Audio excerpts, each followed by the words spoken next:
I was reading this today, Fox News, double dealing. Iran violating nuclear sanctions.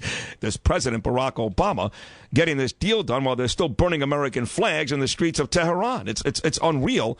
The story was written by Ben Weinthal, of course, is a great writer for the Jerusalem Post, living in Germany, and we love Ben. He's one of our favorite guests, and he's kind enough to hop on this possible historic day right now. Ben, good morning. How are you, pal? Good morning, Sid. I'm doing well. Pleasure to be on the. It's always great to have you. It really is. Thank you. It's an honor every single time. So tell me, what is this going to happen today? This is going to get done? Well, I mean, it's been going on now for over 2 weeks, back and forth. The negotiators, including John Kerry, say they're within reach of a deal, but it depends on Iran's supreme leader, Khamenei. He has the final word on the deal. I saw pictures this morning. I just said moments ago about what was happening in Tehran this weekend, that the president of Iran was leading the charge as they burned American flags and Israeli flags on Friday and Saturday, chanted in the streets of Iran, hate and death to America and to Israel, and promised to intensify, mind you, to intensify the hate and the battle against those two specific countries, us and Israel. What am I missing here? Why isn't Obama and Kerry seeing the same thing? Well, I think Obama and Kerry don't recognize Iran's regime as a revolutionary movement, whereas Iran's fundamental clerical leaders see their mission is to expand the Islamic Republic's revolution from 1979 when they took American hostages, as many of your listeners remember. And that's the fundamental difference. Obama and Kerry negate this type of radical revolutionary ideology, which is grounded in reality. And these folks in Tehran, the clerical regime, really believe what they're saying. And Kerry and Obama, in my view, are naive about this and think they can housebreak or domesticate this regime in Tehran. Yeah, I think that's what they think. I think, I understand Obama keeps going back to this, whether it's Iran, whether it's Cuba. The definition of insanity is to do the same thing over and over again and expect different results. So he's doing something here which flies in the face of what we should be doing. And really the same thing with Cuba in an effort to kind of change things. But these people hate us, man, and just giving them billions of dollars and aiding their chances to build a nuclear bomb isn't going to change that, is it? No, and I think the linkage that you just made is on the money, that the Obama administration is trying to mainstream rogue regimes, namely Castro's communist Cuba and the Islamic Republic of Iran. Both of these countries, of course, are allies to each other. And that's what I think is disturbing among many people in the foreign policy community and human rights activists, that there's been no reciprocal action from either of these countries. In fact, look at Iran right now. Today, in Tehran, there's a trial of Jason Rezaian, the Washington Post reporter, who's been held for nearly a year. That trial is taking place behind closed doors as Kerry's negotiating. Wow. So they've jailed an American reporter, they're holding him hostage, and there's silence in Vienna right now where the Iran talks are taking place. I mean, there's hundreds of diplomats there. You'd think that some reporters would ask questions about this American reporter being held hostage. Why don't they? I mean, is this just another example of the liberal media? Why don't they ask those questions? I wish I knew the answer to that. I think there's this sense of, among foreign policy, among diplomats, among reporters, that we're only going to focus on the narrow issue of whether there's going to be a deal to curb Iran's illicit nuclear weapons program, and all these other issues, human rights violations, are secondary. I think they're all interconnected. Of course they are. Come on, they're still throwing homosexuals off the roofs. They treat women like garbage. They've got American hostages. I mean, it's unreal. Benjamin Weinthal, European affairs correspondent at the Jerusalem Post, research fellow at the Foundation for Defense of Democracies. So right now, we are going to allow, and if I'm wrong about anything here, correct me, because this is your deal, Ben. I'm not nearly as good as you are. So tell me, we are allowing them to enrich uranium. We are allowing them to move forward in a process that may take 7, 8, 10 years, but eventually, there's no argument here. They will have a nuclear bomb. It just may not be for a couple of years. And we're also allowing them to tell us where and when we can inspect. Is any of that not true? That's a good characterization of what's happening. That the final sticking points appear to be whether Obama will cave to ending Iran's weapons embargo in the Human Rights Security Council, and what you just described is really where the concessions have taken place. Now it looks like the Obama administration is going to make a new concession, allow Iran to sell and deliver weapons, for example, to terrorist entities like Hezbollah and Hamas that threaten Israel and also U.S. allies in the region. I'm glad you brought that up because, and this is exactly, I think, what your Fox News column is all about. I urge people to read it.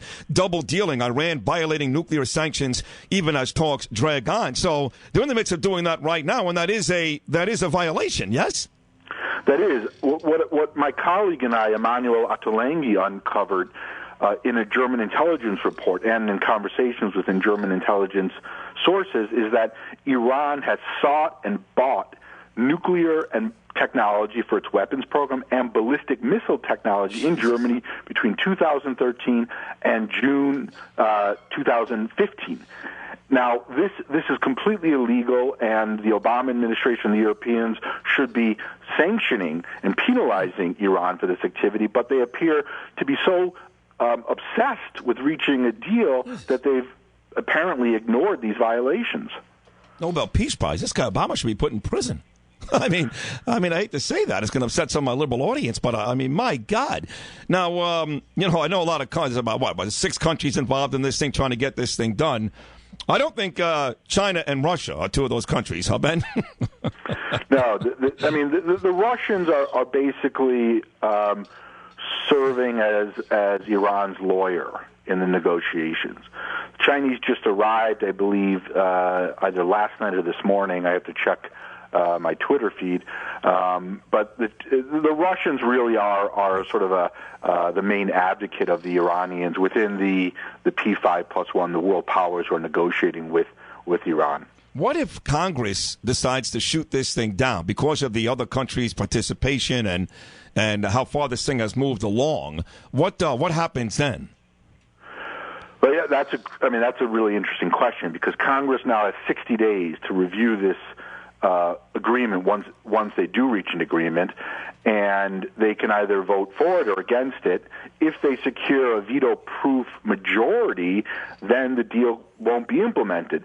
But it's going to be an uphill battle for Congress. For example, in Florida, in your backyard, it's going to depend on many of the Democrats to if the deal is really flawed, to say we're not going to vote for this because it endangers U.S. security, Israel, etc. So many congressional representatives, senators view the framework right now deal is they view it in very, very skeptical terms. Do we know if in fact there are some Democrats that would do that, will do that? There does seem to be some opposition, obviously on both. I would hope so on both sides here. Yes. Yes, there are. Opponents. I heard Tom Cotton from Arkansas on your show. Opposing this framework agreement. He called Iran an outlaw regime. Senator Rubio from Florida, I know, is also, what I've read, very, very skeptical of this very flawed Iran framework agreement. But again, it's going to really depend on, it looks like, the Democrats and whether they're willing to accept a nuclear-armed Iran in a little over 10 years. I saw this, the great Ben Weinthal joining us here, a tweet from the Prime Minister of Israel who says Iran's increasing aggression is more dangerous than that of ISIS. And the goal of this aggression, in the end, is to take over the whole world. Is that a little drama? Is that hysteria out of Israel, or is that close to the truth? I think it's close to the truth. A lot of folks are criticizing on Twitter his statement, but, and I don't usually like to get into these types of comparative analysis discussions, but let's remember one thing, that Iran and its proxies, Hezbollah, killed more Americans prior to 9/11, prior to Al-Qaeda and 9/11, than any other terrorist group. Wow. Iran and its proxies killed hundreds, if not over 1,000 American service personnel during the Iraq War with their activities. So we're dealing with a state sponsor of terrorism, the leading state sponsor of terrorism, according to the U.S. State Department, and that is, from my point of view, a highly dangerous regime, much more dangerous than a fragmented Islamic State regime or organization that's spread out across Syria and Iraq. Because when you're dealing with a state sponsor of terrorism as opposed to a loosely defined organization like the Islamic State, there's a qualitative difference. I don't think most Americans even know what's going on here, Ben. I swear to God. I think there are some liberals, some Democrats who go, this is a good thing. We're stopping them from making nuclear bombs. And what they don't understand is, no, we're not. No, we're not. All this deal does is slow the process. We're not stopping them from doing anything. They will, in fact, be able to make a nuclear bomb. Obama's aware of that. He's just trying to slow down the process, so it's 7 years, 8 years, 10 years. So with that said, just at the core, a deal that allows them to make a bomb, just not right away. How does that make any sense? It doesn't. Obama's walked back his promises about ensuring that Iran does not obtain a nuclear weapons device.